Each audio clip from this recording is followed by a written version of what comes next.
இல்லடா இல்ல அம்முச்செல்லம், காது வலிக்குதாடா, சரியாயிடும். இந்த பாலை குடிமா, பாலை குடிச்சிட்டு பேசாம தூங்குனா தூங்கி எந்திரிச்சதும் காது வலி சரியாயிடும்டா.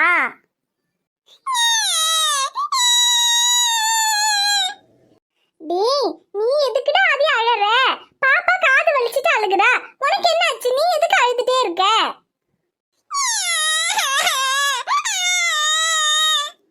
தங்கம் என்னாச்சு? ஏன் ரெண்டு பேரும் அழுதுட்டு இருக்காங்க? ஐயோ மாமா, பாப்பா காது வலிச்சிட்டு அழுகுறா மாமா. ஆனா இவன் எதுக்கு அழுகுறானே தெரியல.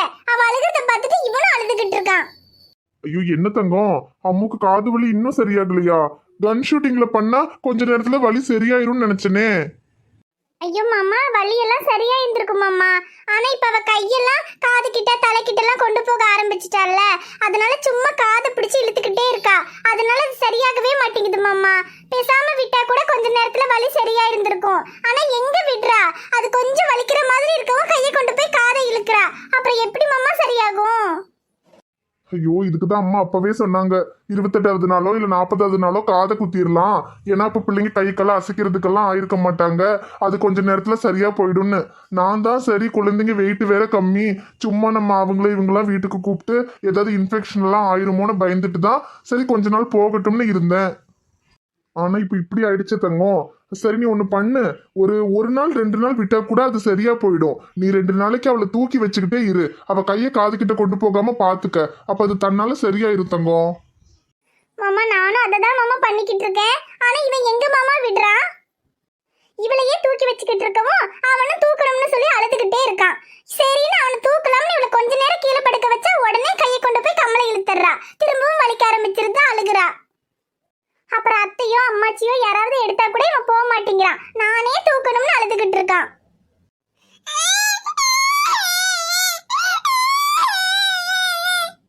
ஐயோ இவ வேற காது வலிக்குது போல மாமா.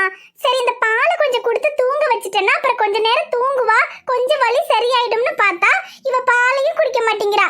இவன் வேற அழுதுகிட்டு இருக்கானா, உடனே இவளும் அழ ஆரம்பிச்சிடுறா. ஐயோ சரி தங்கம், சரி நான் ஆதியை வெளியே தூக்கிட்டு போறேன், நீ பாப்பாக்கு பாலை கொடுத்து தூங்க வை. நான் இவனை ஆதி இதையும் காமிச்சு கொஞ்ச நேரம் வெளியே உட்காந்துருக்கேன், சரியா? சரி மாமா, முதல்ல அவனை வெளியே தூக்கிட்டு போங்க.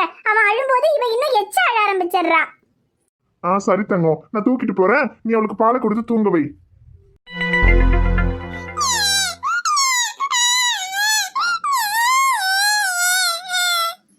இல்லடா இல்ல அம்முக்குட்டி, இந்த பாலை குடிச்சாதானே என் பிள்ளைக்கு தூக்கம் வரும், தூங்குனாதானே வலி சரியாகும். ஒரு வாய் பால் குடிமா, விடு கை விடு கை விடு.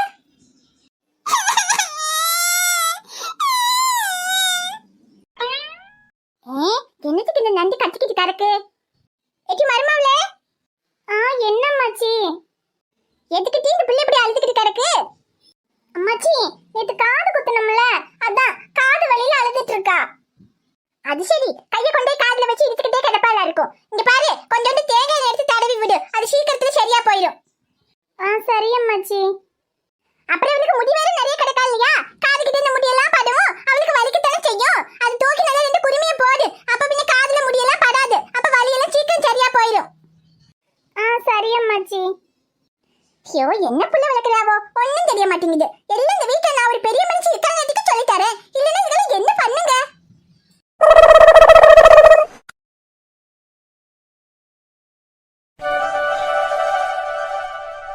ஷமீர்னா, இன்னைக்கு நீ ஹாஸ்பிட்டலுக்கு போல? இல்ல சாரா, இன்னைக்கு ட்ரைனிங் ஒரு டாக்டர் ஹாஸ்பிட்டலுக்கு வந்திருக்காரு. அவரே இன்னைக்கு ஓபி பேஷண்ட்ஸ் எல்லாம் பாத்துக்கிறேன்னு சொல்லிட்டாரு. அதனால இன்னைக்கு நான் கொஞ்சம் ஃப்ரீயா தான் இருக்கேன், அதனால போகல. அப்படின்னா இன்னைக்கு என்ன கிளாஸ்ல டிராப் பண்ணுனா? ஆமா, நீ கிளாஸுக்கு போகும்போது இப்படிதான் ட்ரெஸ் பண்ணிட்டு போவியா? இது என்னடி ட்ரெஸ்? ஏன்னா இந்த ட்ரெஸ்க்கு என்ன குறைச்சல்? நல்லா தானே இருக்கு. ஏய், உன்கிட்ட எத்தனை முறை சொல்லியிருக்கேன், நீட்டா ட்ரெஸ் பண்ணணும், தலையில ஹிஜாப் போட்டுட்டு தான் வெளியில போகணும்னு. ஐயோண்ணா இந்த Dress நீட்டா தானே இருக்கு. அது மட்டும் இல்லாம நான் படிக்கிறது ஃபேஷன் டிசைனிங். இந்த மாதிரி ஸ்டைலா போனா தான் நல்லா இருக்கும். அதை விட்டுட்டு புர்கா போட்டு ஹிஜாப் போட்டுட்டு போனா நல்லாவா இருக்கும்? சாரா இங்க பாரு, ஹிஜாப் போட்டுக்கிறது நல்லா இருக்கிறதுக்காக இல்ல, நம்ம ஒழுக்கமா இருக்கணும்ன்றதுக்காக. நீ ஃபேஷன் டிசைனிங் படி, இல்ல வேற என்ன வேணாலும் படி, ஆனா ஒழுங்கா நீட்டா ட்ரெஸ் பண்ணி ஹிஜாப் போட்டுக்கிட்டு வெளியில போறதா இருந்தா மட்டும் நீ படிக்க போனா போதும், இல்லனா வீட்லயே இரு. அண்ணா என்னப்பா என்னாச்சு? பாருங்கம்மா, அவனை என்ன படிக்கவே போவேன்னா வீட்லயே இருன்னு சொல்றான். உமா நான் இவளை படிக்க போவேனான்னு சொல்லல, இந்த மாதிரி துணியை போட்டுக்கிட்டு போகாதேன்னு தான் சொல்றேன். வெளியே போகும்போது நீட்டா ட்ரெஸ் பண்ணிட்டு ஹிஜாப் போட்டுக்கிட்டு போன்னு சொன்னேன். இதுல ஏதாவது தப்பு இருக்கா உமா? எந்த தப்பும் இல்லை ஷமீர். சாரா, நானே உன்கிட்ட இதை சொல்லணும்னு நினைச்சேன். இந்த மாதிரி ட்ரெஸ் எல்லாம் பண்ணிக்கிட்டு வெளியே போகாதேன்னு அதை ஷமீரே சொல்லிட்டான். நீ புர்கா போடலைனாலும் பரவாயில்ல, ஆனா தலையில கண்டிப்பா தட்டம் போட்டுக்கிட்டு தான் போகணும். இங்க பாரு சாரா, நம்ம என்ன வேணாலும் படிக்கலாம், என்ன வேணும்னாலும் வேலை செய்யலாம். ஆனா நம்ம போட்டுக்கிற துணியிலையும் நடந்துக்கிற விதத்திலையும் ஒழுக்கம் இருக்கணும். ரோட்ல போகும்போது பசங்க தப்பா பாக்குறாங்க, தப்பா நடந்துக்கிறாங்கன்னு சொல்றீங்கல்ல, நம்ம போட்டுக்கிற துணியில ஒழுக்கம் இருந்தா நம்ம ஒழுங்கா ட்ரெஸ் பண்ணிட்டு போனா அவங்கயும் தப்பா பார்க்க போறாங்க. கேட்டா சொல்ல வேண்டியது தப்பு எங்க துணியில இல்ல, பாக்குறவங்க கண்லன்னு. பாக்குறவங்க கண்ணை உன்னால மாத்த முடியாது, ஆனா நீ போட்டுக்கிற துணியை உன்னால மாத்த முடியும்ல, அதையே நீ செய்ய மாட்டேங்கிற.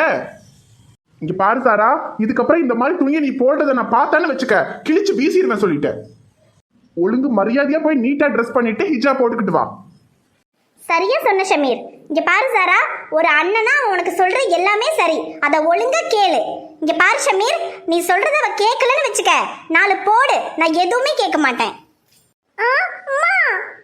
அவ்வளவுதான், அம்மாவே சொல்லிட்டாங்க. இதுக்கு மேலேயும் நான் சொல்ற மாதிரி நீ கேட்கலன்னு வச்சுக்க சாரா, அப்புறம் என் வாய் பேசாது, என் கை தான் பேசும். ஐயோ சரி அண்ணா, இப்ப என்ன, வேற ட்ரெஸ் போட்டுக்கிட்டு ஹிஜாப் போட்டுக்கிட்டு வரணும், அவ்வளவுதானே? போட்டுட்டு வரேன் அண்ணா. இப்ப ஓகேவாண்ணா? இப்ப பார்க்க எவ்வளவு நல்லா இருக்கு. அம்மாடி சாரா, உண்மையாவே இப்ப பார்க்க ரொம்ப லட்சணமா இருக்க. ஆமா சாரா, அப்படியே அம்மா மாதிரி இருக்க. என்னது அம்மா மாதிரியா? லூசு, அம்மா மாதிரி அழகா இருக்கேன்னு சொன்னேன்டி. சரி, நான் அழகா இல்லைனாலும் பரவாயில்ல, நீ முதல்ல என்ன கிளாஸ்ல கொண்டு போய் விடு. சரி சரி சரி, பார்த்து போயிட்டு வாங்கப்பா. சாரா, இன்னைக்கு தான் நான் சொல்றதை நீ கேட்டு நல்ல பிள்ளையா நடந்திருக்க. இனிமே தினமும் கிளாஸ்ல நானே உன்னை கொண்டு போய் டிராப் பண்ணிட்டு பிக்கப் பண்றேன், சரியா? என்னது, தினமும் நீயே என்ன கிளாஸ்ல கொண்டு போய் விட்டுட்டு கூட்டிட்டு வருவியா? நம்ப முடியலையே. ஏன் சாரா, உண்மையை தான் சொல்றேன். பாவம், நீ வேற எதுக்கு ஸ்கூட்டி ஓட்டிட்டு அவ்வளோ தூரம் போயிட்டு வரணும்? நான் எப்படியோ ஹாஸ்பிட்டலுக்கு போறேன்ல, அப்படியே நான் உன்னை கொண்டு போய் ட்ராப் பண்ணிட்டு திரும்ப சாயந்தரம் ஹாஸ்பிட்டல் முடிஞ்சு வரும்போது நான் பிக்கப் பண்ணிக்கிறேன். நீ அவ்வளோ நல்லவன் கிடையாது. என்னைக்காவது ஒரு நாள் கிளாஸ்ல கொண்டு போய் ட்ராப் பண்ணிட்டான்னு சொன்னாலே முடியாது, போ, உனக்குன்னு ஸ்கூட்டி இருக்குல்ல, அதை எடுத்துட்டு போன்னு சொல்லுவேன். இப்போ தினமும் கொண்டு போய் விட்டுட்டு கூட்டிட்டு வரேங்கிற, இதுல என்னமோ இருக்கு. ஏச்சி, ஒன்றும் இல்லை, தினமும் நானும் அந்த வழியாக தான் ஹாஸ்பிட்டல் போகிறேன். அதான் சரி, எதுக்கு தேவையில்லாமல் 2 பெட்ரோல் செலவு, அதுக்கு தான் சரி நானே கொண்டு போய் விட்டுறலான்னு பார்த்தேன். உனக்கு வேணாட்டி நீயே தனியாக ஸ்கூட்டி ஓட்டிட்டு போ, எனக்கு என்ன. ஐயோ, இந்த வேகாத வெயில டெய்லியும் ஸ்கூட்டி ஓட்டிட்டு போறதுக்கு நமக்கும் கஷ்டமா தான் இருக்கு. பேசாம இவனே நம்மளை கொண்டு போய் விட்டா நல்லதா இருக்கும். ஐயோ நான் சும்மா சொன்னேண்ணா. சரி ஓகே, தினமும் நீயே என்னை கொண்டு போய் விட்டுருண்ணா ப்ளீஸ்ண்ணா. சரி சரி, நட.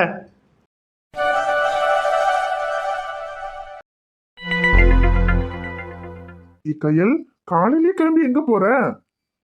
போறேன் சக்தி, போறோம். இது போறோமா? எங்க போறோம்?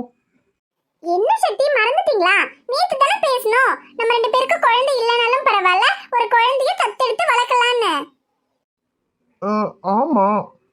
அதுக்கு தான் சக்தி, வாங்க இப்பவே ஒரு அனாதை ஆசிரமத்துக்கு போய் ஒரு அம்மா அப்பா இல்லாத அனாதை குழந்தைய தத்தெடுத்துட்டு வந்து வளர்க்கலாம் சக்தி.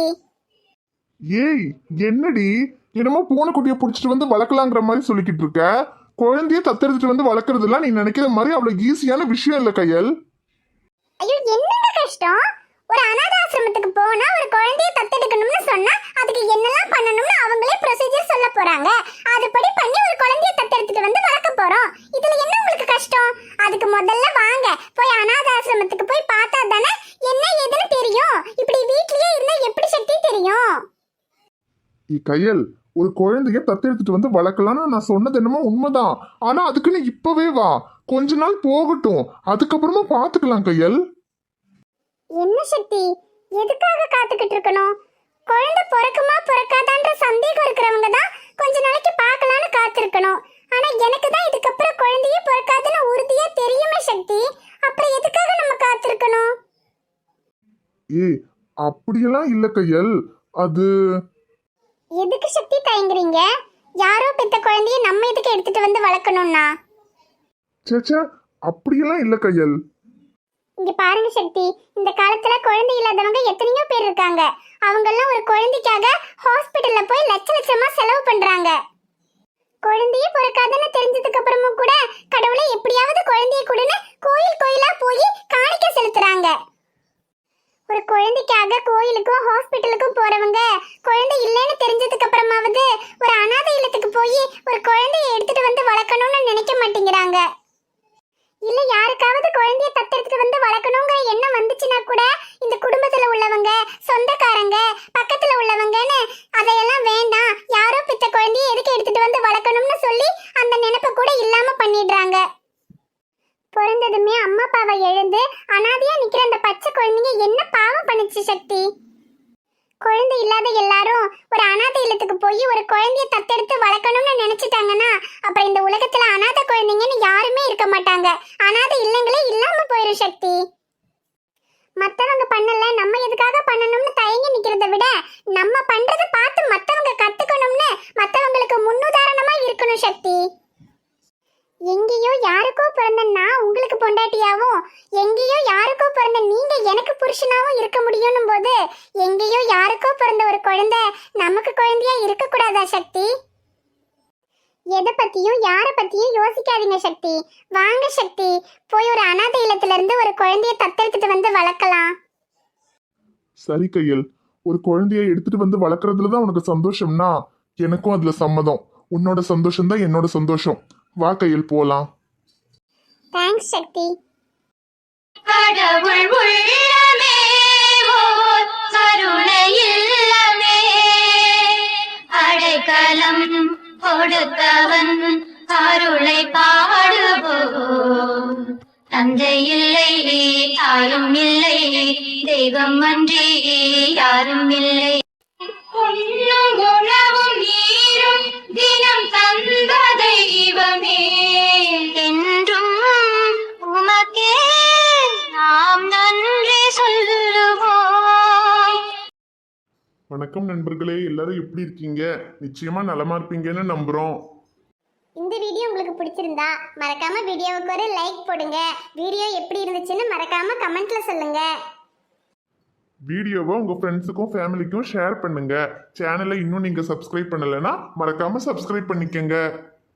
நாளைக்கு ஒரு சூப்பரான வீடியோல நாங்க உங்களை பார்க்க வரோம். Bye friends.